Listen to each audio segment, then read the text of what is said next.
too clean. We need some smog. We need some really Bring heavy, smoky smog. And so when I said bring back air pollution, everybody... Hi, I'm Jess. Today we're opening up on Ceremony for enthusiasts, iconoclasts, anarchists, and you. Hello, everybody, and Hello. I'm so Hey, thrilled good that to you're see you. here. Right, listeners, you have got the most brilliant treat, and I hadn't even met Dave. This is a whole brand new thing, completely overnight, and he is also an overnight sensation. So I'm going to tell you a little bit about Dave the Plantman, okay? Today you are meeting Dave the Plantman. We're all meeting Dave the Plantman for the first time. I am going to tell you a little bit about him, but I can't pretend that I've done him justice because I haven't had a chance yet to dig deep and watch all of his many different channels and social media presences. So, who is Dave the Plantman?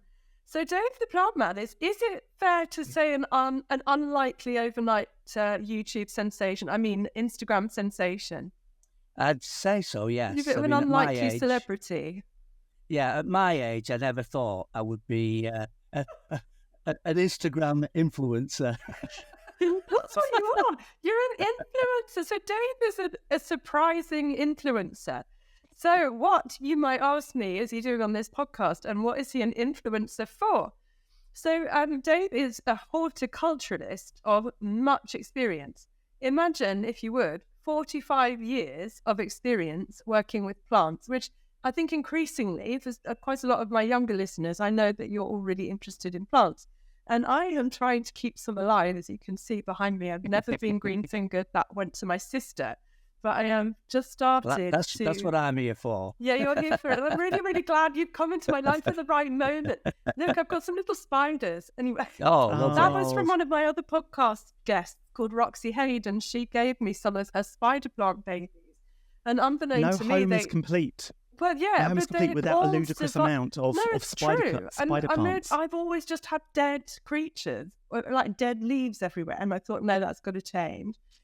Because of the home thing. But she gave me all these spider plants, and I mean, she just couldn't wait to get rid of them because this thing is a monster in her kitchen. You'll see it in the video if you watch her. If anybody's watching episode 4 on YouTube, series 1, episode 4, Roxy Hayde is on there, and you will see the spider plant of which I speak. Anyway, so she gave me all these babies, and I brought them back thinking maybe one would live, and the whole lot survived.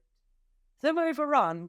So those of you out there, my Gen Zers and my Gen Alphas and my Millennials, I know that you love your plants, and so you're going to love Dave. And this might be one reason why Dave the Plantman is such a sensation at this point in time. I imagine you're very popular with younger people because they will be looking for all the tips and tricks. They're very eco-friendly. And that will also segue into how we're going to talk about funerals and how Dave is connected to life events and ceremony, okay? So there is a reason why Dave the Plantman is here, not least because he met our lovely friend David, who I call David Ashes, whose real name is David Holmes. Holmes, like Sherlock. He of You See the Rabbit fame. So listen to that one too. That is brilliant, that podcast. I can't wait for that to come out. I'm going to be the first person to be listening. I think I have to do you next because it's really, really cool. And in that, you'll hear all about how David is working with seeds and ashes and memorials that way. So back to Dave the Plantman. I'm so excited that he's here. I feel very humbled because tell me how many followers you have on the gram? It's about 350,000 over Instagram, TikTok, and Facebook, and a little bit on YouTube. Wow, that's incredible. That's and like I say, why? at the moment it's going up about 1,000 a week. That's incredible. 1,000 a week on Instagram, yes. It is, yeah. See how much. So what's your secret? The environment. What is it? Well, I've seen your videos, so I know why. But for the few people who've not seen your videos yet, what is it you're doing? Please. I talk to people in a language that they understand, and the way I seem to put horticultural information over is simple, so that people get it. That's one thing. The other thing is the way I put it over, I don't flower it up. I'm not fancy. I'm from Wigan. And I talk very straight, and it's usually 1 minute, 30 seconds I've got to get the message over. I don't rehearse, I just do it, and I say it all from the head, because it's all in here. It's all up here. I don't have to research anything. And I just tell people how to do things, and they go, oh, I get it. And they go off, and then I get pictures coming through. Look at my hydrangea, look at my this, look at my that. And I tell you, the feedback I'm getting, it's heartwarming, because I get young people who are in the industry learning from me. I mean, my son originally said to me, why don't you write a book, Dad? He said, because you've got all this knowledge and it's going to go with you. And I said I'd never write a book. It would never come to that. Somebody else might write a book for me, but I'll never write a book. But we just started doing these videos, and suddenly I'm being able to share my knowledge to the next generation, and even to people older than me, and people who thought they couldn't do gardening, and then suddenly they're having a go. I'm showing them how to take a cutting, and look at that, I've got a cutting, and it's living. So this is really hopeful. On my podcast, I like to give people hope. So often a hopeless world. So I think you also do that. But you're ticking all the boxes, aren't you, for what you should be as an influencer? Authentic, genuine, the other accessible. The other thing I found, which is quite interesting, which I never realised when I went into this, is I'm also interested in nature. I'm interested in wildlife, and I did some reels on weeds. I call it Weed Week, and they were some of my best videos. That people loved them because they walk past these things every day, and they're not weeds, they're wildflowers. A weed is a plant growing in the wrong place. That's the definition of a weed. Yep. So a potato growing in a wheat field is a weed. So if you've got a plant in your garden that is a wildflower and you like it, it's a wildflower. Now, we've lost 97% of wildflower meadows in this country since 1930. Okay. So the more wildflowers we can get, and this is where David comes into it, the more wildflowers we can get into the countryside and into lawns, the better it is for the pollinators. Pollinators are dropping like flies, pardon the pun. Okay, let me rein you in, because we're going to have the best conversation. What I need everyone to understand is that I have two Davids with me today. So we've got David Holmes of Ashes to Bloom, who you will encounter on another podcast when you hear his story about his rabbit, and I'm not going to give anything away. He then met this Dave the Plantman, at a cremation exhibition. You would think that a cremation conference would be full of boring, stale people. It is not. It's full of wild, interesting people. And I picked a few of the greatest examples, one of which is Dave the Plantman. It's just full. You just get the most interesting people drawn to these strangest areas. I'm going to come back to hearing your story as well, because if anyone's joining us right now, they're going to say, what is she talking about with David the Ashes? So we're going to have to introduce you as well. But let me just finish with let people understand why David the Plantman is of such value to you and to me. So when a person has 45 years of experience with plants, starts out leaving school, works in a garden centre, does a day release course, goes to college, does a certificate in horticulture, and then works his way up from working in a nursery, driving a tractor, right the way through to sales and marketing for 27 years, and spends his whole time around plants and horticulture, now travelling the whole of Europe, working for big garden centres, spending a lot of time in Tuscany, where apparently I've just learned roses are a thing, and all over, visiting Poland and the whole of Europe. We're going to hear all about that. We're going to hear about how he also goes and finds your Christmas trees that you keep. So there's a lot of incredibly interesting things that I want to look at today. Obviously, on this podcast, we talk about ceremony. So if you've just joined us and you're not used to what we're talking about, we challenge the ideas of why do we do things the way we do them, as though they've always been done the way they've always been done. So one might say to this, why do we always have gravestones? Why, what's it for? What's it about? And then my big question today is, why do we have roses? to memorializing. So we're going to loosely talk about why you might buy a rose for your grandma's grave. And we're going to talk about how roses are Dave's. Dave actually has memory roses. He's got a whole list for us that we're going to read out about memory roses that you might want to use for your people. And I can't believe that anyone here that's listening hasn't heard of a rose being planted in memory of somebody in your life. And I think if you are from the younger generation, you're going to be really excited to hear about this and the way in which flowers have meaning in our culture, what you can do, where you can buy them, and all of those things. So that's Dave, and I think you're impressed already. David Ashes is equally impressive and runs a company where you could, if you wanted to take your loved one's ashes and have them made into balls with the wild flowers that Dave is talking about, you can do that. You can actually do that. And if you listen to the episode, which I'm definitely going to put up as episode 5, I can't wait. You can can't wait for it. Yeah, you can't wait to hear it. So he's a dear friend as well, a new friend, but a lovely friend. And I know we're going to be friends forever. And he will tell you on that podcast all about how he came to be doing that with people.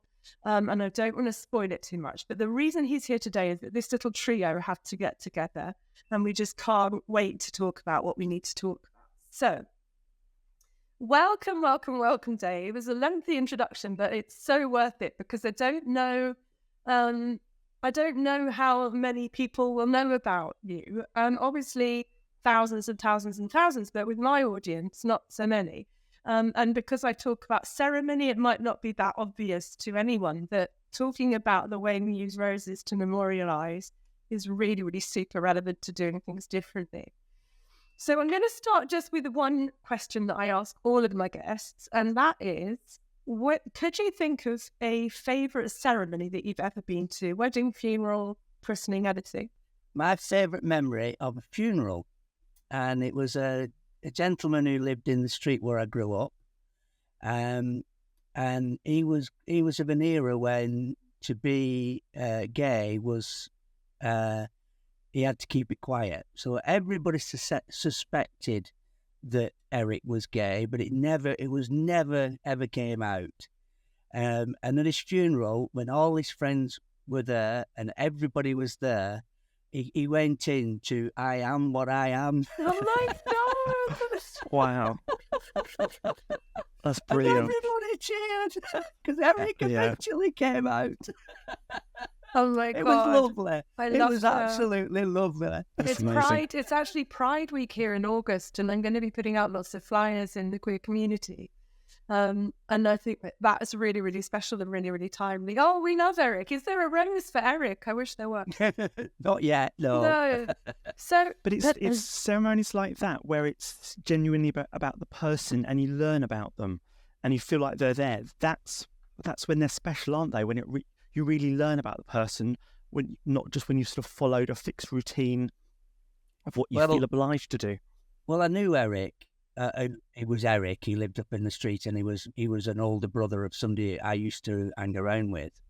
And like I said, there was always a rumor that we thought he was gay. But when I found his life, I didn't realize he'd gone off to. He'd been in the Merchant Navy. He'd travelled around the world. He'd worked in London. He'd met lots of famous people. He got into the entertainment business. He ended up becoming a hotel manager, a restaurant manager. I mean, I didn't realise what a life he'd had. And then he came out with "I am what I am," and everyone cheered. So you actually, that's the best kind of funeral. Me and David have talked about this as well, that if you come away feeling like you know them better than you did. And actually, one of the reasons I would argue for those of you who are listening who are saying, I'm never going to have a funeral, we think they're stupid. But one of the reasons why they're not stupid and they're not a wasted money is because you get to hear that story told, which is why this is so important and why your story is so important and why I think telling people's stories in general is such a hopeful thing to do. I want to get straight down to business and hear about your memorial roses. So tell us some names of some roses. And when I'm talking about memorial roses, everybody, I mean roses that you would use to plant in memory of someone you love. Well, one of my jobs is I work for Harkness Roses, and I do Chelsea Flower Show, Hampton Court Flower Show, Tatton Park, all these different flower shows. And from that, the company Harkness Roses actually has come up with this idea of naming a lot of roses that people can give away as presents, and it's taken off as a really good thing, because it's a nice present. It's like giving somebody a bunch of flowers that'll last for 20, 30 years. And also, as far as memorial roses are concerned, so we've got Always Remember, At Peace, and then obviously on the other side we've got Congratulations and Diamond Days, and then we've got all the fabs for people's birthdays. They're fab at 30, fab at 40, up to fab at 80. Then we've got the Golden Wedding, Happy Birthday, Happy Wedding Anniversary.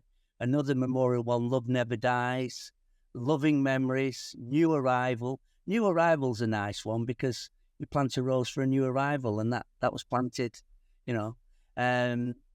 Paper Pearl, Wedding Anniversaries, Perfect Match and then the Remembrance Rose, that was named for the War Memorial Grave Society. I can't remember what the actual name of it was, but all the war graves throughout Europe have all got the Remembrance Rose. The War Graves Commission, probably. That's what it is, yes. Oh, brilliant, yes.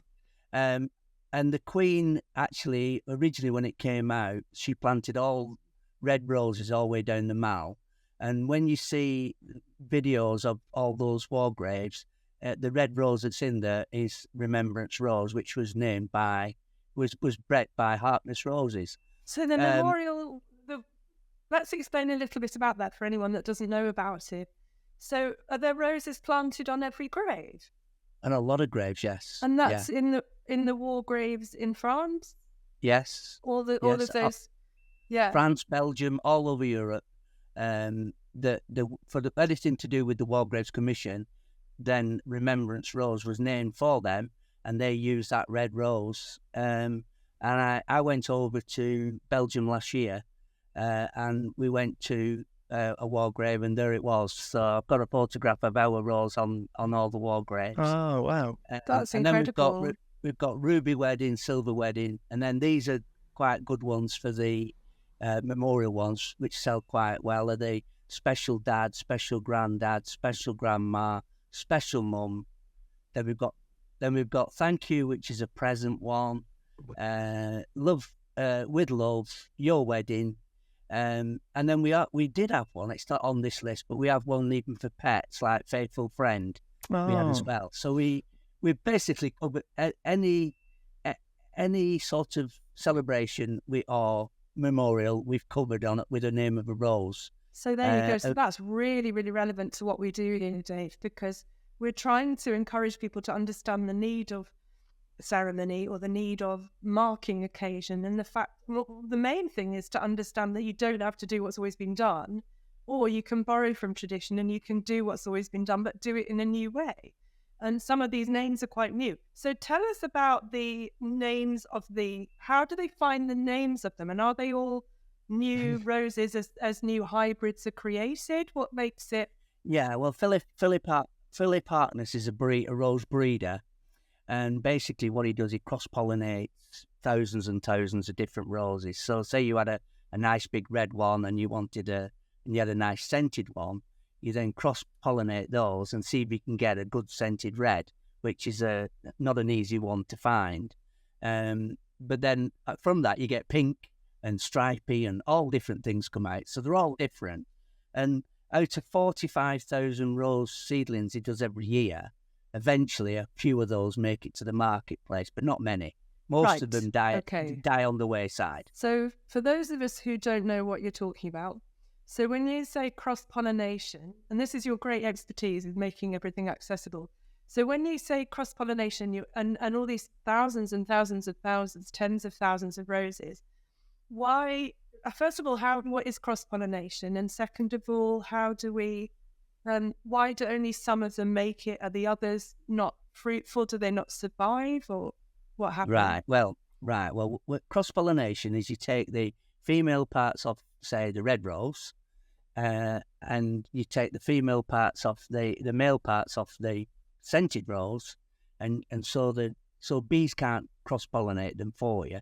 So you want this scented one to go on that red one.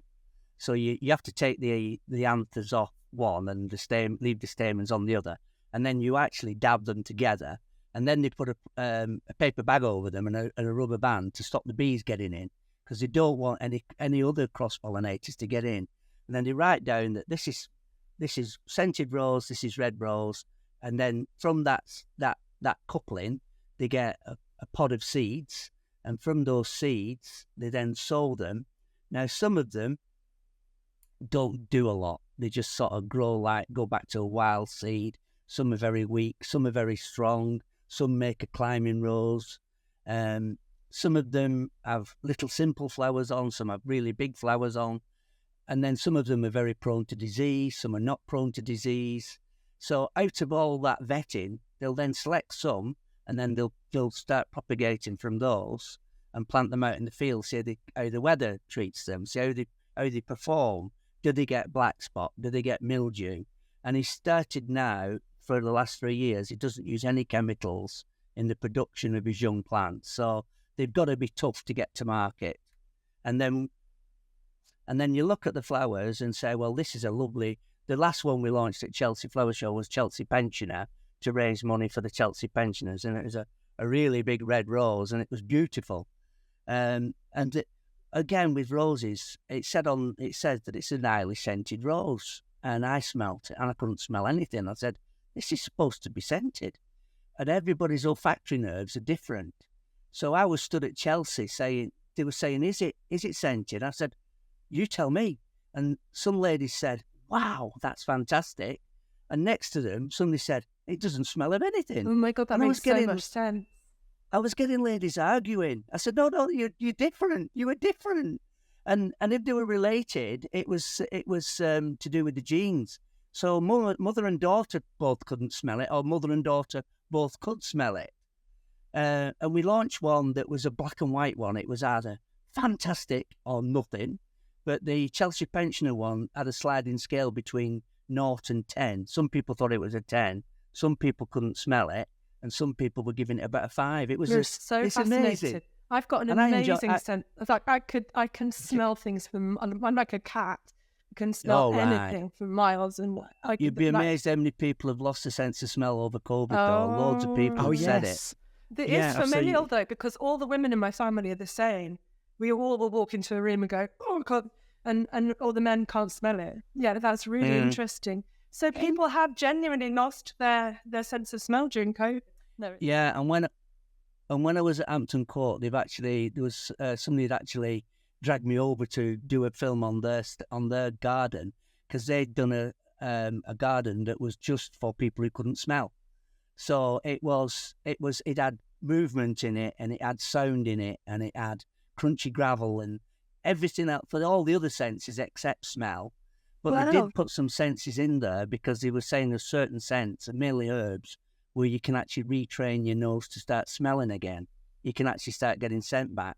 And there's a charity now to help people get the scent back. What's it called?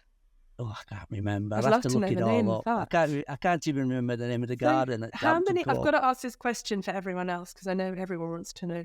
How many rose varieties are there in the world, do you think? Do you know? Thousands and thousands and thousands. Yeah. Nobody knows the total number, because a lot of roses that we grow in this country, which are good for our climate, are okay for our climate. Then there's a lot of roses that are grown in France, French varieties and Spanish varieties. They love it in Spain, but when they come up north into England, they don't like it. They can't stand it. By the time they get to Wigan, they've had it. Oh, definitely. So what I need to know then is, what I think my listeners would be interested to know is that if they are going to buy a rose in remembrance of somebody, first of all, you can buy one of these remembrance roses, or you could buy something that's really tailored to the person that you love, because they all have names. It's incredible. What an amazing, amazing world. So presumably, given that they go through these checks and they have to be robust and they have to be tailored to the space. I know that David, when he makes his ashes, his seed balls with ashes, he tailors it to the part of the country and the soil and everything. So presumably, if you buy a rose for Grandma Betty, and Grandma Betty lives in Wigan, most of those varieties that have been chosen to be memorial roses are quite hardy and very versatile. They're all British roses, yes. They're So they'll grow British, anywhere. yeah. They grow anywhere in England and Scotland, even. They're quite hardy. I mean, all roses are very similar. It's just that the southern ones have been have got more and more. The southern European ones have got more and more tender because of the climate. But I mean, if you took one of our northern roses and put it in Spain, it would love it. So it's not a problem. That way around. I mean, yeah, people say to me, where's the best place to grow roses and what's the best soil? And I always say, a nice heavy clay. The clay? I said, no, they love clay, but they don't like being sat in water, but they don't like drying out. So in a clay soil in Spain is the ideal place to grow roses. I would never have known that. But this is actually really important. So, I mean, I didn't really realise it until we're talking about it, how important what you do is generally, but also with regards to anyone who's grieving. And I know that David thinks about this really, really carefully, that you don't want those flowers then to die. I mean, it's really important. If you're buying a memorial rose, you need to buy from an expert who knows what they're doing, because there's nothing more awful than planting a rose in memory of someone in the wrong soil, in the wrong climate, and it not surviving. So I think what you're doing is actually very relevant and very important. And something very interesting that Dave told me about your roses in particular was the time of year that you can, because obviously you might bury someone, you might want to plant a remembrance plant at certain times of year, but you told me something very interesting about the roses you grow, Dave. Yeah, well, the difference between what we've been doing up to now and what I actually went to the Burial and Crematorium conference in Blackpool to show everybody that we've now got these pot-grown roses. Now, if you buy a pot-grown rose with a root on it, that means you can plant it 12 months of the year, any time of the year. The old traditional way was you wait till the leaves fall off, you dig the rose up and then replant it in the autumn. But what's been happening with global warming, I think, is that the roses are not dropping the leaves in the autumn. They're still going on flowering until Christmas. And then they get lifted in January. Well, the soil's at its warmest in October, November. So traditionally, a plant drops its leaves in the autumn, in October, you dug it up and replanted it. And as all the feed goes back down, as all those leaves change colour, that's the feed going back down the stem. And that goes into the roots, and it makes them grow roots in the autumn because that's when it's warmest. So what we used to do was you lift the rose in the autumn, you plant it in a crematorium in autumn, it then thrived. But now, because it's getting later and later and later to lift them, it's getting into January, the soil's already cooled down, they then get moved and planted, and then they have to come back into life again in March, and they're falling over because they're not getting established in time before they have to put leaves on. And if they put leaves on and no roots, they fall over, they die, basically. So what we've started doing is container growing these roses so that we can supply a crematorium little and often with a pot-grown rose. And as long as they keep watering it, it only needs water, they will thrive. That is fascinating. When we get to the end, we'll have to do a recap of, hello, I am a grieving person and I am buying a rose for Gardener Bob. What are the best ways of doing that? And I think we will do that before we go off air. Go off air. It sounds very old-fashioned. We will do that because actually a lot of people will be thinking this is the best idea I've ever had. I just love it. I mean, especially I think if you're planting for older people, because roses are a real tradition, although they're a very traditional flower. I have noticed since they've been doing British grown flowers, people who are eco-conscious, dahlia came back in and I love them. But also roses, I feel like they're a really old-fashioned English, the English rose. I mean, it's actually a very English thing, isn't it? So, I mean, what do we know about the history of roses and memory? I'm assuming that it's a Victorian construct. Is that right? Yeah, I would say so, yes. Yeah. I mean, in the old days, roses they've always been bred and hybridized.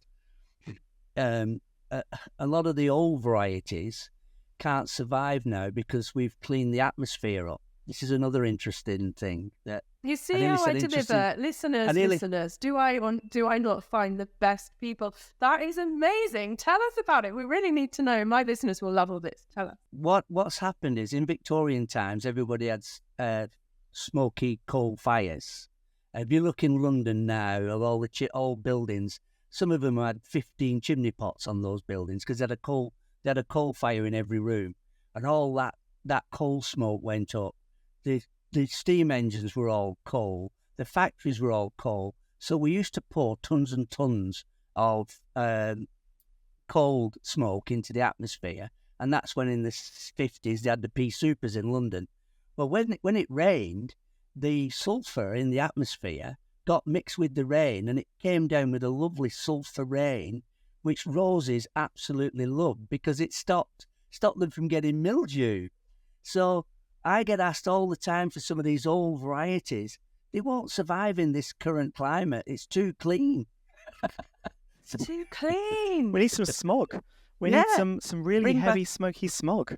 And so when I said bring back air pollution, everybody... I mean, so the funeral industry is really, really moving into things like human composting.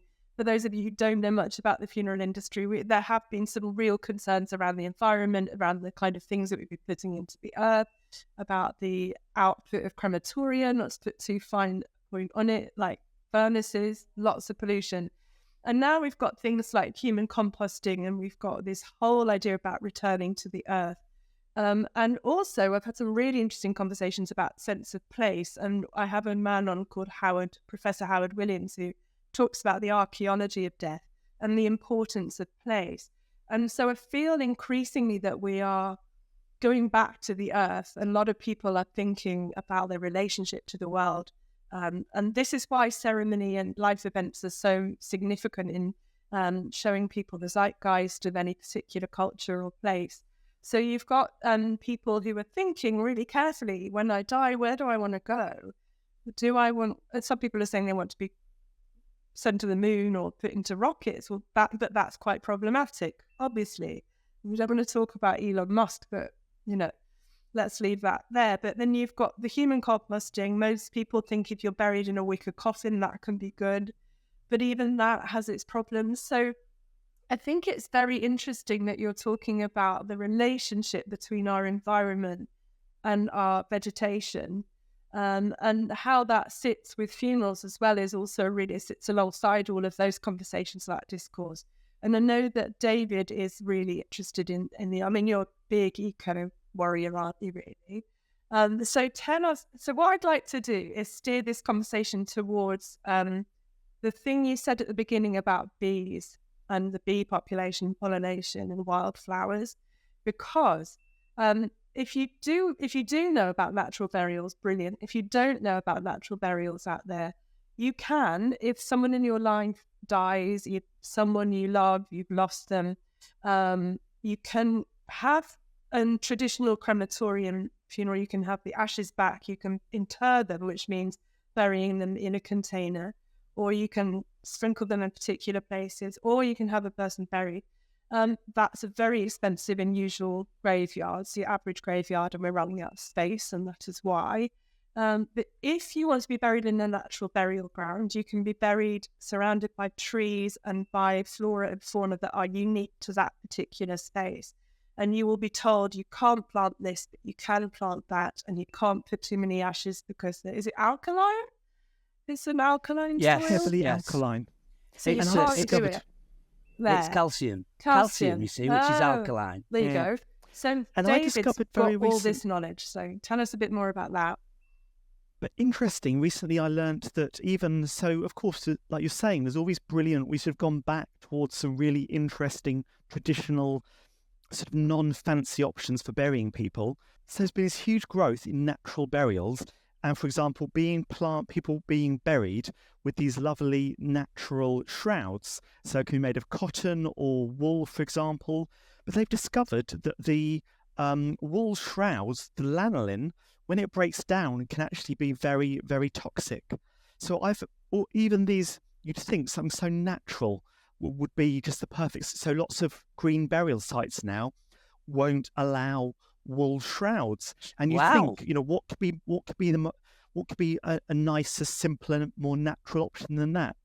So even these options you think would be perfect, it's just incredible. It's like there's you can just never really stop learning about this stuff, because there's just always so much research coming out, and it's just we're learning more time about the subject. But it's brilliant. And People we always think we've are arrived and we know something, and then the next minute it shifts. But for those of you who are interested in shrouds, I appreciate this is a very niche topic. I have my good friend Dagmara Rudkin coming to speak to us about her shrouds, which are biodegradable, which use plant matter and what's it called? Daguerreotype, where they use the sun. And they put, let's say you have a photograph or you have a piece of a rose, let's use a rose. And you put the rose here, and then you let the sun and UV light imprint an image, like a ghostly image of the rose onto the fabric. It's so beautiful. And she's going to come on, and we'll do your thing, David, and we'll put the YouTube thing with the photographs on, and I'll do a reel for you. She had an exhibition recently, and they're just exquisite ghostly images, and she uses natural vegetation as well to do the dyeing, tea and beetroot and all. So there's something really significant, Dave, about what you're doing, and what you're doing, which probably goes deeper than you realise in terms of theological perspective. When you're saying about our link to the earth, I mean, obviously I'm an horticulturalist, and all plants take nutrients from the soil. Now, all the water that's on the planet has been here since year dot, so it's 500 billion years old. So you're, 80-90% water, I can't remember the exact stats, but the water in you and the water you are drinking is 500 billion years old. All the nutrients and the molecules that you're made up of came from space. So we are only all using these molecules while we're alive, and then when we go, these molecules go back into the soil, and then the trees use them, and the bees use them, and everything else uses them, and the water that's part of us now goes back into the land. So nothing is wasted. No water's taken. When you're sending people into space, that's the only time we get rid of molecules and we get rid of water. It's all been here forever. And the water you're drinking was dinosaur wee once. I have never ever thought. No wonder you're famous. The dinosaur wee thing I didn't cut, so you can't. That's so interesting, isn't it? I never thought of it like that before. But so this brings me to a question for you. So we'll come back to that, because I'd like to hear a little bit about your relationship to the earth and to death, and how you feel around that. Because I would imagine when you work back closely with the natural world and with plants, you probably have quite a clear idea of how you're connected to everything, and life and death and birth and death cycles. But talking, as I promised I would, about, I'm trying to stay on track, but the thing with the wildflowers. So the dinosaur wee was a bit left field. So, David, tell people about the between you. I need you to explain about the importance of this business of a weed being what was it you said? A plant that's in the wrong place? A definition of a weed is any plant growing in the wrong location. So a potato growing in a wheat field is a weed for a farmer. If it was a potato field, it's a crop. But if you get a wheat growing in a potato field, it's a weed. So anything growing in the wrong location. Okay, so when David does his ashes with his wild flowers, we're saying, here are some ashes that you can mix. You have your parent, your loved one's ashes, and you can mix them with these seeds. And those seeds can then actually, if you felt like it, you didn't like your neighbours, you could put them in next door's garden and they would be a weed. But in your meadow, they're going to be a natural plant. So if you were to work with a natural burial, people had seed balls. Can people plant their seed balls there? Is my first question. And how if someone came to you and said, I really want the ashes of my loved one to be mixed with seeds with one of your ash balls, and your seed balls, and I really want to do that in my garden, wherever it is. You would say, where are you living and what kind of soil, and then you would have some understanding of what kind of plants grow there. Then you have no control over where they put those things. But that's actually something I'd like you to share a little bit about. And then we'll pull in the conversation we're having about the weeds and the bees, because Dave, you will know a lot about bees, and David will also know quite a lot about bees. And what I want my listeners to understand is that if they do something with wildflowers with the person that they loved who died, they are actually helping the bees and helping the world. So, David, say a bit about your seed balls. Yes, so you were saying about planting the seed balls in natural burial sites. As you've mentioned, people suffer a loss. They send us some of the ashes. We mix them with the wildflower seeds to make seed balls, and then the families can plant the wildflower ashes seed balls wherever they think appropriate, and subject to permission from the landowner. With natural burial sites, so there's such a huge wide range of them. They've all got very specific rules on what can be planted where, and often they've got leases for certain numbers of years from local authorities, and those set out very clearly what they can plant, but usually what varieties can be planted. So they've usually got different defined areas for example, natural burial, sort of with the bodies, and natural coffins, and whether or not they can be planted if somebody's had certain chemical treatments after they've passed away, and what sort of materials in the coffins can be buried.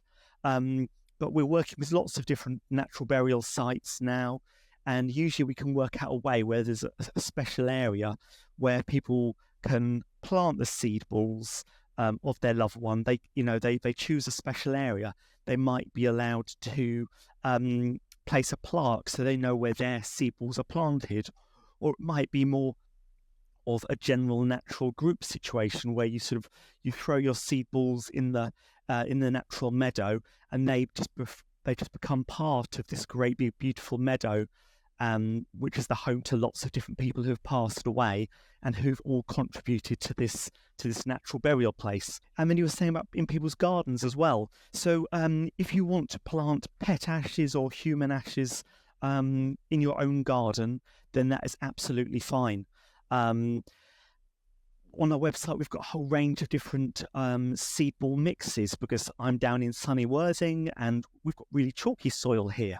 So the kind of flowers that might do well down here are going to be very different to those who are in other parts of Sussex, for example, where it's very clayey. And as Dave will say, obviously the roses love the clay, but lots of flowers do not like the clay at all. And we do shorter mixes. So if you want to grow them on a little planter on your balcony, you might not want 1.8 meter tall roses. So we've got all these mixes, and so we love working with people to find a mix that's going to work perfectly for them and where they're intending to plant their wildflower seed balls. So people can go on your website and choose the height of the plant and the soil they're using. Absolutely, yes. That's brilliant. Yeah, absolutely, yes. I realise that. So yes. What about pollinators? Do you have anything? So let's say you have a beekeeper who died, and his wife goes on and says, so like, for example, Lorraine, my friend, who has Harry's honey, and Harry, whose name isn't Harry at all, her husband is a beekeeper, his actual name is Ian. But let's say, God forbid, they needed to get something for a beekeeper. Could they get a beekeeping selection? Absolutely. Well, first of all, I should say that the first thing, before we've even considered whether it's for clay soil or chalk soil, or we've actually also developed an animal-friendly mix. So if your dog loves eating the flowers in the garden, you can plant your flowers without any risk about it hurting your dog. Well, so before we've even considered all those kind of things, is they've got to be pollinator friendly. So we specifically always use mixes that are going to attract bees, butterflies, wasps, and moths. I've only learnt recently, moths as well so I feel like I'm going to have to live to 167, because I'm only learning about 6 flower facts a day, and I'm not learning them fast enough. So I need to live, or maybe for 1,000 years to learn everything. So, or maybe just do it full time like Dave. Well, Dave, you'll probably be, you'll probably have just learnt it all in the next few years, and you'll probably be done. There'll just be like nothing Never. left to learn. I feel like that Never. might be true. And No. things, Dave, can you just add the fact and I keep on sharing this fact with people about the size of what's above ground. But I don't want to completely tell it because I want you to tell people because it was such an interesting fact you shared with me. This is say interesting fact. Say the interesting fact thing. Oh yes, Right. yes. Right. Well, one of my favourite ways of explaining how a plant works is that's the top of the plant and that's the bottom of the plant. So you've got exactly equal, top and bottom are equal. You've as much root as you have top. Even in a giant oak tree, you've got that much root in the ground. But roots can't survive without oxygen, so they only go down about 2 foot to 3 foot. Some of the tap roots go down a bit deeper, and they're anchor roots to stop the tree falling over. But the majority of roots go that way and fill the soil around the tree. And what a lot of people do, they'll put a driveway in and chop half of the roots off and not realise that they've killed half the roots of that tree, and then wonder 5 years later why there's branches falling on the car because they've cut the root off. So you've all tops and bottoms of plants are equal. But going back to your pollinators, I learned this fact the other day that there's 97 since 1930, 97% of our wildflower meadows have gone. They've turned into farmland, and so all the bees and even in my youth in the 70s, used to drive a car for 100 miles and you had to scrape the flies off the headlights. Now I go to London and back regularly, nothing. So what have they planted instead? Rapeseed? Or They planted crops and then they spray the crops, and some of the crops are resistant to, and it's monoculture, it's monoplanting. It's not got all this variation. And so what I've been trying to encourage people to do, even in a lawn is a desert to a bee. It's grass, not really any good. If it's got clover in it, then clover bobs are brilliant for bees. They're full of nectar, so the bees they can use our gardens as stepping stones. So it's little bits of nature, stepping stones in everyone's gardens, so that the bees can feed themselves. And the less well manicured lawns we have, the better.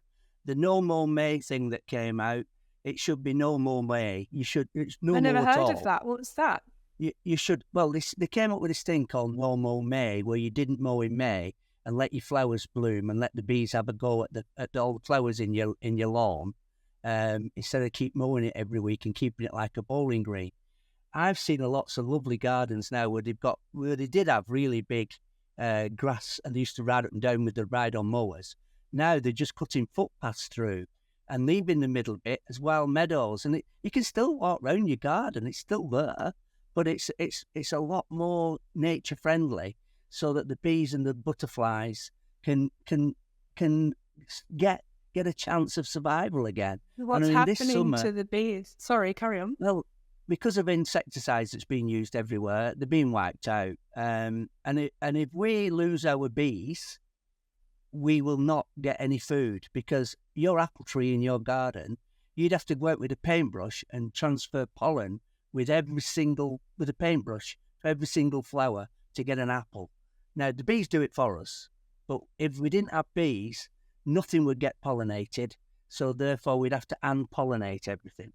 So we couldn't live without the bees and pollinators. So we really need to be working to get as much wildflowers back into people's gardens, back into wild areas, and try and get the world renaturalized and get all the wildflowers back. I mean, it would be amazing if they went to those war graves and just planted seed bombs all over them. Yes, That absolutely. was Yes. brilliant. Yeah, absolutely. Because Yeah, there's absolutely. unfortunately a huge swathe of things. And it's even very neat and crematoriums. manicured, isn't it? Yeah, crematoriums. It's an old-fashioned thing now to have a well-manicured lawn. We need to get away from it. We've got some great examples. So Westerly Group have just built this beautiful new Arran crematorium over towards Arundel, Chichester, and they've got this whole new format, and they've got a beehive and a beekeeper and a wildflower growth area. So the industry is really changing. The whole sort of death industry is really moving towards that acceptance that, we've all got to be doing something. And of course, these crematoria are built on lovely, big, wide sites, and they've got such a the opportunity to make such a huge difference. So if they're turning lots of that over to natural wildflower areas, then that's brilliant. And same with roses as well. Again, at Hampton Court and Chelsea, we've started to produce a lot more open flowers where the bees can get in. The bee friendly, we call them. So that again, as I was saying about when you're breeding roses, the old fashioned rose was like if you cut it in half, it would look like an iceberg lettuce. Where some of these modern roses are going back to the simple forms where they've got the open fully. And I always said to people, if you can see the stamens, the bees can. And when we was at Hampton Court, our stand was full of bees last year. This year, very less. And I did a video 2 or 3 days ago. My buddleia is normally covered in butterflies at this time of year. I've not seen a butterfly yet this year. The cold weather has really hampered the bees and the butterflies this year. We're not getting any. What bees we have got are tiny, and I've not seen a butterfly yet. So how do the roses pollinate? So if they've got very tightly packed leaves, is it just by chance? They're hybrids, so it doesn't matter. Okay. Yes. Okay. Yeah. Yeah. You pull all the petals off to hybridize them, so you can get to the stamens. But we're producing open flowers, so that it's good for bees and butterflies. Yes, brilliant. And they also get rose hips for the birds and mice and things. I mean, this is so fascinating, and there's so many people that will be listening to this who will not know this. I mean, this is your areas, both of you, your areas of expertise, but for most of us it isn't. And as you were talking, I'm thinking very much about the Victorians, and I blame them for a lot of things. But we forgot this thing of manicured lawns. When you think about Victorian parks, they're all manicured and little, begonias and things in these planted areas, very neat and tidy. And then the same with crematoria, with the war graves, as well as going on from the Victorians right the way through. And we also have this very rich tradition around floristry, and I absolutely love florists. I love flower stalls. I love fresh cut flowers. I am aware that they're not great for the environment. And often people say now, well, we're not having any flowers. We're going to donate to charity if you have a traditional funeral. And to some people, that's really hard because they really want to give something. And that's where I think your memorial roses are such a good idea. Imagine if everyone who came to the funeral gave a seed bomb instead of a bunch of flowers, or they gave a rose instead of a bunch of flowers. And I don't think anyone will be thinking in that moment, I'm helping the bee population. But actually they will be. They'll be connecting with the earth. And I think that's amazing. Going back to your ash balls, that when there is calcium and nutrients in those ashes, which the flowers will take up, and then they will form seed, and then that seed will blow away and then come back again and come back again, and it's all recycled. And so your granddad could be a wildflower in another 100 years. Absolutely. That's so like you're saying, beautiful. it's all just used over and over again. We're just part of that huge. This is why what both of us do is beautiful. With the flowers, it's long standing. Long after both you and I are gone, these flowers that have been planted in our lifetimes, we've helped to produce, will be growing and growing, and maybe they'll have died out, but they'll have dropped their leaves and the seeds, and like you say, they'll have replanted, and new flowers will be growing from them. So as it's I said, your molecules are your molecules. I mean, yes, this gold ring was formed in a giant explosion when a star went supernova. That's the only time you can make gold, and then it clumped together as Earth, and then all these molecules that are forming the Earth are forming us. There is something, plants and roses. Something so profound about people who work the earth. My brother-in-law was a farmer, and he was also a very philosophical man. And you, Dave, are a really philosophical person. But also, it's taught you, your relationship to plants has taught you about history. It's taught you about people. that's taught you about the earth. And I can see that that's all come from that relationship to the earth and to the plant. You know so much, and giving that to the next generation is, we can only do so much, but you are both doing something to preserve the world for future generations. I would imagine working with plants right now is heartbreaking. Well, it's not, because we're getting green. I call them green spaces. I don't call them gardens. You've got a green space, and you can do with it get as much green into that area as possible. When you get a plant growing, it's turning carbon dioxide into oxygen. You know, those plants behind you are giving you oxygen. They take in toxins. You know, they purify water. There's so many good things about plants, and the more people I can convince to grow more plants, the better the world will be. Oh, you see, so I mean, you've answered my question about what gives you hope, actually, before I've asked it. But before, I'm going to come back to it, but let's ask you about yourself and your relationship to death and dying. When your time comes, what would you like to happen to you after you're dead? Well, my kids want to plant me near a tree, and they want me to turn into a tree. Yeah. And I think that's quite a nice idea. I want to leave a mark, personally. Yes. So if the tree had a piece of stone with my name on, then I just don't want to be gone and forgotten about. Yeah, I don't know too. why. I don't know why, but I think it's because I've lived in this village all my life, and so's my dad and my grandma and everybody. We're from this village, and I can go in that churchyard and I can find family members going back hundreds and hundreds of years. And I take my daughter and my kids in when they were little, and I could show them where grandma and granddad and great grandma and granddad, and you can go back through the generations, and we found a really old stone one, and we found that they're related to us. So that's what I like about having a stone. But I do like the idea of my nutrients my molecules going back into wildlife and into plants again. Which you will do one day anyway. This whole discussion about leaving a mark is so interesting. I want to get someone in to talk about that. And again, about sense of place. Our relationship to our places and our history and our ancestry, they have always been really, really important. And when we start saying funerals don't matter anymore, we're saying that none of that matters, and it doesn't matter. And as we're talking, Simon, my baby cat, is eating spider plants. So I think he wants to join in the conversation.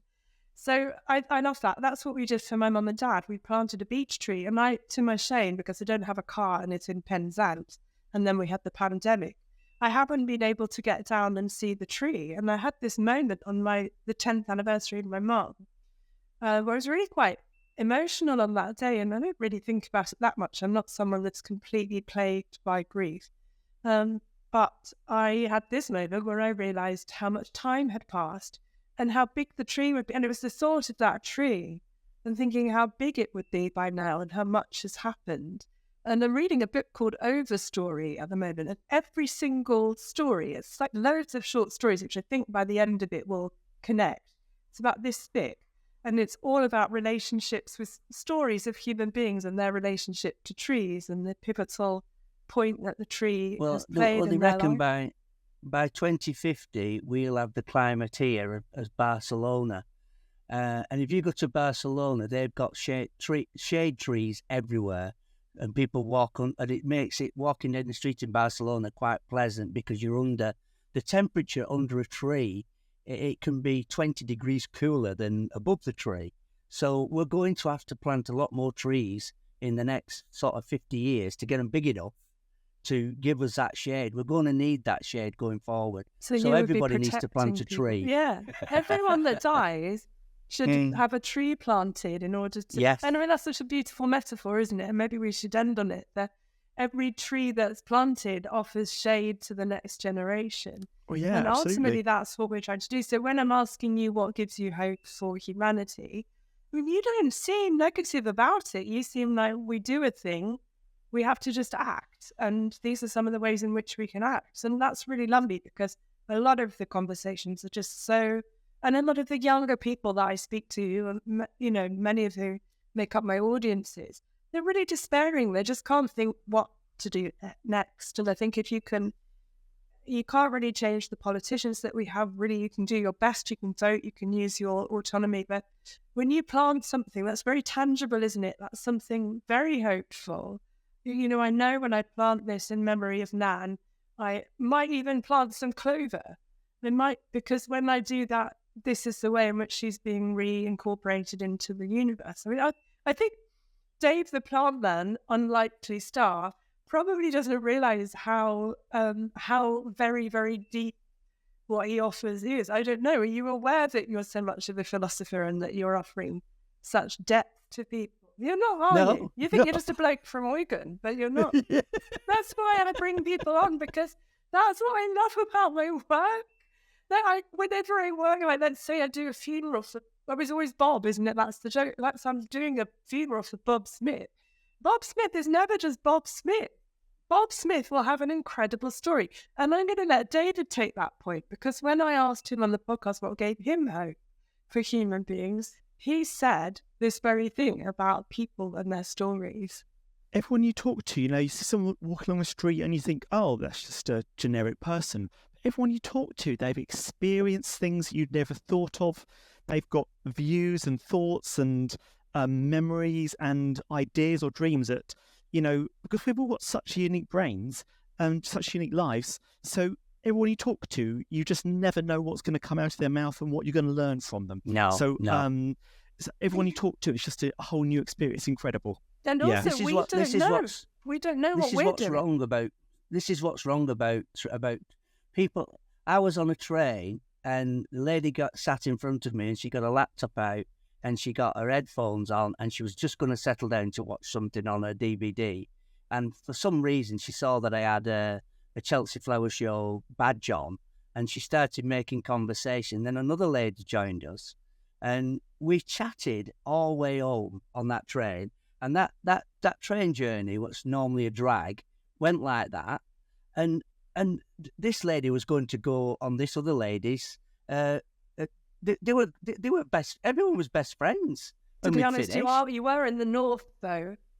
No, they were. Yeah, but they were northerners. Yes, I agree. I miss the northerners, Dave. I miss them. I really do. I do talk to it. If I get a chance, I talk to everybody. I try and find out what makes people tick. And I love talking to people. I love finding out what makes people tick and what makes them think. And I'm very interested in what they. But these three people who were sat on this train who were complete strangers. If it hadn't have been for the catalyst of the Chelsea Flower Show badge and my gob, this lady was an instructor and she wanted to go on her course and they were going to go off to. They were going to go somewhere in Spain, working, on holiday together. And I was invited to go to her house to go and look at her garden. And it was like, this is 100% cross-pollinating with human beings. These were complete strangers and people are so busy looking at the phones and being inward looking instead of catching people's eye and getting a conversation going. And I love doing that. I'm reading a book called How to Break Up with Your Phone. And actually it's less hard than I thought. I'm just going to pour myself some dinosaur wee as we're approaching the end of our conversation. Has it gone so quick? It's gone so quick. I mean, I don't think we've even scratched the surface, personally. I mean, we've got much to say. Can we do a 6-part Dave series? Yeah, I'd love that. I completely see why you're a sensation. Totally. It makes so much sense to me.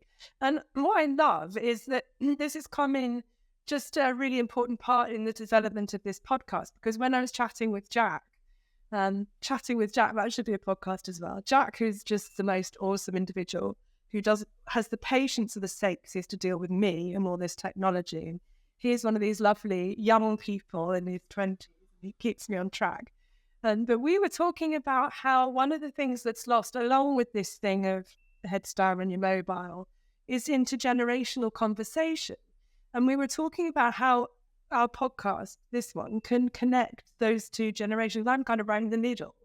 And so he was just saying that I'm Gen X and his mum and dad are Gen X. And we were talking about how sometimes when we're in our 50s and our 60s, we stop connecting with the younger generation. We think we know it all. We think we've got nothing to learn from them, and vice versa. And so I'm hoping that this podcast bridges that gap a little bit. So, we're none of us are in our 20s, I can assume. And then if you've got 45 years of experience to give to people who are 19 and looking at the world heating up and literally feeling the temperature rising, then hearing someone with 45 years of experience of the natural world and how it does right itself, and that you have agency in that and you can be in relationship with that, is really, really valuable. And I think these conversations on trains are exactly where you can try and introduce those. And I mean, cross-pollinating again, a cross-generational difference. I was checking into a hotel, went to the National Plant Show, which I would be doing when in Kenilworth. I was in the middle of nowhere, and I was checking into the hotel, and this young lad came out of the undergrowth, and he was doing garden maintenance. Wasn't David, was it? And he said, "Are you Dave the Plantman?" I went, "Yeah." And he came over and he shook my hand. He said, "You have taught me so much." He said, "I've set up my own business doing ground maintenance." He said, "I know how to cut edges and mow lawns." He said, "But the way you're explaining about horticulture and how plants work," he said, "I've learned so much from you." I had a tear in my eye. Yeah, me too. Really. And I'm a baby boomer. I'm even older. Oh yeah, are you a baby boomer? Mm. You've got very different worldviews, you see, but it doesn't have to be that. Oh, you know what Gen X are like. You know what baby boomers are like. It doesn't have to be like that. You offered him your life experience, and he came to you with yours. Yeah, and that's what I you're want to doing. spread my knowledge. Oh. I want to get this out of here and into a lot of young people's brains. Yeah, same. And that's what I've been doing. We used to be called the elders, We used to have respect. We used to be respected elders. But I think we've lost that credibility with what's going on in the world. I think we've kind of associated with that. But you haven't lost credibility, Dave. People treat me like an old gardener next door, or a granddad, or an uncle. Yeah. People say you're me granddad who passed away. Yes. He used to tell me how to look after my garden. That's what Jack said. I showed him. I said, "We've got Dave the Plantman coming on," and I showed Jack, and he said, "Oh yeah, he's like your granddad that would share stuff with you." And people miss their grandparents. They love, it's important to have older people who are hopeful in your life so that you can. I've not got grandchildren yet, so. I haven't even got children. I'll adopt the world. Yes. Yeah. Oh, I absolutely love this. Will you come back? Will you come and speak with us again? Of course I can, yeah, no problem. Fantastic. We'll put all the pictures up. I'm saying we, like royal we, because I have no idea. I mean, I'm Jack not bad, will be there. but Jack can be busy click, adding it, using all his young person knowledge. Podcast Jack and the young person knowledge, yeah. So I've got 60,000 followers on TikTok, so it's insane. Oh, you'll be on there. That's normally a young person that's thing. That's the young person's platform. Yeah, You've got the young person personality. You're accessible. You don't seem to become world weary. You just seem to be full of life, and you've just got that personality that people are going to want to listen to you. Yeah, and optimistic. Yeah, exactly. I'm enthusiastic about. Yeah. I'm passionate about stuff, and I want to get people to understand. Yeah. That if they get a little crumb of what I understand about plants, they'll benefit from it. And so I'm trying to, and a mental health and all this kind of thing. Plants are supposed to be good for that. Gardens are supposed to be good for that. It's all about. Oh, I've got a question. I've got two more questions actually. One is horticultural. And the other is to do with your own passion projects. I always give people a platform at the end to share what they're really passionate about at the moment in this point of time in 2024. Where are we? We're in July right now. We're recording in July. I have a plant, which was supposed to be really happy in undergrowthy kind of environments. I bought it for the basement flat. But the basement flat was so mouldy that it was just uninhabitable. And this plant really suffered. It just didn't do anything. One day, Reynard put coffee grounds on it and it went into shock and didn't look very well at all. And then the next time, it just looked like it was just going to wither away. And I thought, well, I can't believe it. I've tried so hard. Brought it to this place and you see the light in this ground floor flat. and it's by the sea. It suddenly, Dave, I can't tell you, it suddenly burst into the leaf. And Reynolds said to me that he thinks it's because mould is an inhibitor and it could have been unhappy. No, it's the wrong plant in the wrong place. That's simple as that. Just not enough light. You could have got ferns and some of the big, thick, heavy evergreens that would love to be in dense shade, and they'd love it, and they'd love it damp, and like a giant tree fern lives in a swampy, cold, wet. Loves being wet every day. It's just about having the right plants for the right places. And the world is covered in plants. There is a right plant for every aspect. I'm definitely not a tree fern. Are you, David? No. What would you be if you were a plant? Sunshine. You'd be you'd be bougainvillea, I think. Oh, I feel like maybe I'm just a spider plant. You just like can't get rid of me. I just like keep on always there clawing away. I'm probably a spider plant. I'm a geranium. I feel, in this moment. Oh, yes. Because part of all, I'm just too much quite a lot of the time and too bright, and I just... You are not too much. You are just the right amount. You are the perfect, always a Maybe I'm a perfect pink amount. one rather than that bright I think one. I'm a dandelion. I'm an invasive species. You are, though. I agree, because you're doing that. Or, what are they called? The clouds of... What's that called? A dandelion? Sugar stealers. Yeah. Sugar stealers, we used to call them. Sugar stealer? Yeah, because they look like looks like a grain of sugar that floats off on the wind. When you blow. Yes, We used to call them sugar stealers. Well, so the little spine comes along and steals the sugar and takes it It looks like a little grain of sugar flying off, and so yeah. everyone calls them sugar stealers. I love that. It's much better than a dandelion clock. It sounds really boring. Yeah, it's the same thing. But I'm trying to spread my knowledge across the you are a dandelion. Right, everybody that's listening, send us in the kind of plant you are and an answer as to why.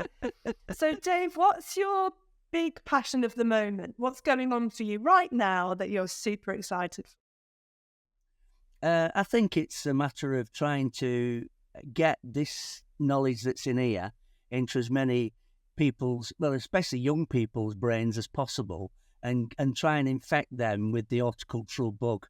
And once they get it, they'll never look back. They'll enjoy plants and horticulture for the rest of their lives, and the amount of pleasure they get from it. When I'm at Chelsea Flower Show letting ladies sniff a rose. I wonder what I was going to say then. First of all, there's young men coming out of the undergrowth, and now ladies are sniffing. I don't. Well, I said to my wife, I've just had a week of pleasuring ladies at Chelsea Flower Show, because the faces when they sniff a rose, they go, oh. And I said, I love that face. I love it. How does she feel about that, Dave? She's not about this. What's her favourite flower? Have you planted a rose? She doesn't like flowers. Stop it. Really? What? You know why? Because they attract bees, and she doesn't like bees and wasps. Really? Wow. That's absolutely brilliant. All the way around my front garden, my bench at the front of the house is covered in campanula flowers. And every year, at this time of year, it's got blue flowers all around you. You can't see the bench for flowers.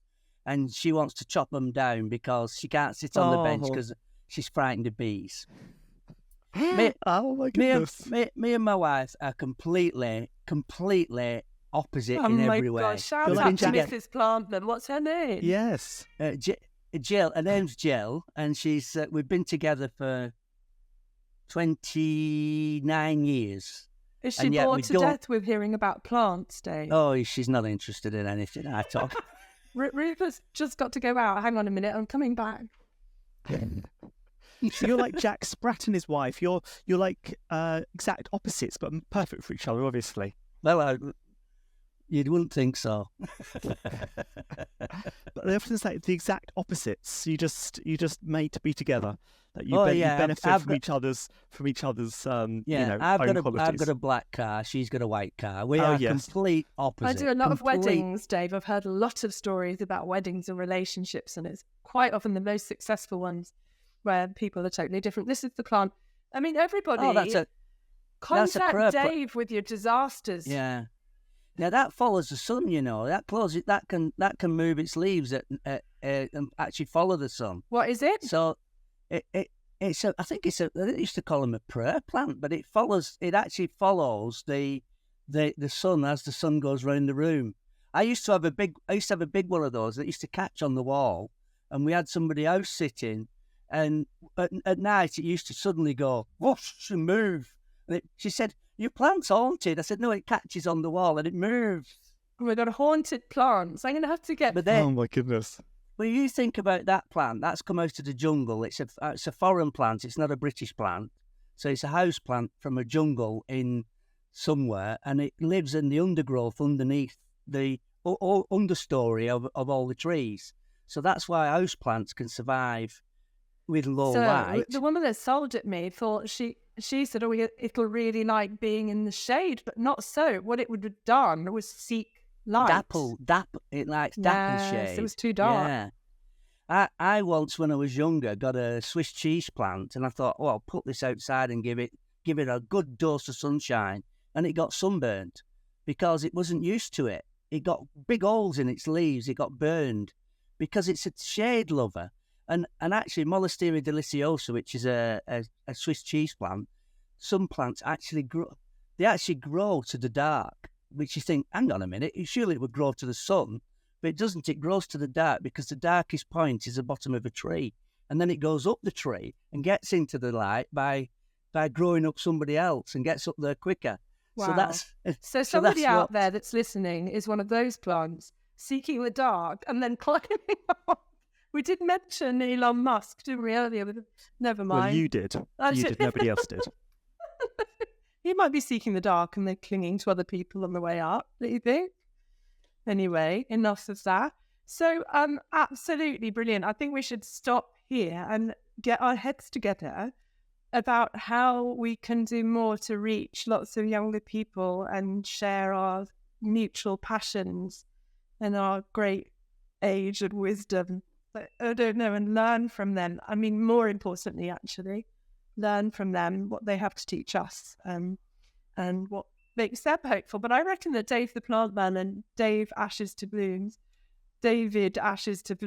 also known as David Holmes, I reckon that you're both bringing hope to people. You're certainly bringing hope to me. So thank you so much. Lovely. Thank you so much for having us. Both of you. Say where. Really enjoyed it. Dave Thank the you. Plantman, tell everyone where they can find you, and then Dave Ashes. Just type in Dave the Plantman on Instagram, TikTok, Facebook. I have got some on YouTube, but I'm mainly on Instagram, TikTok, and Facebook. All over it. He is all over it. Literally, Dave the Plantman, and you will find him. And then you can regale him with stories of your plants. And Ashes to Blooms, tell us that. AshesToBlooms.com. We're all there. Drop me an email, give me a call, check us out on AshesToBlooms.com. And what about your socials? Oh, Ashes to Blooms UK on all the socials.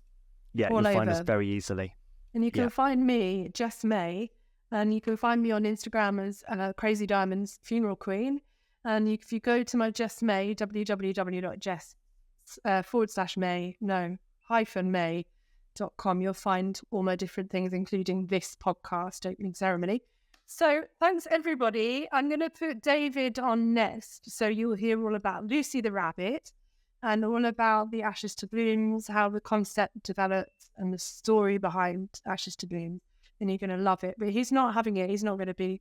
he's going to be the next one. You can see that we're going to get away with delaying that one. And we're going to get some more of this for you all because this has been amazing.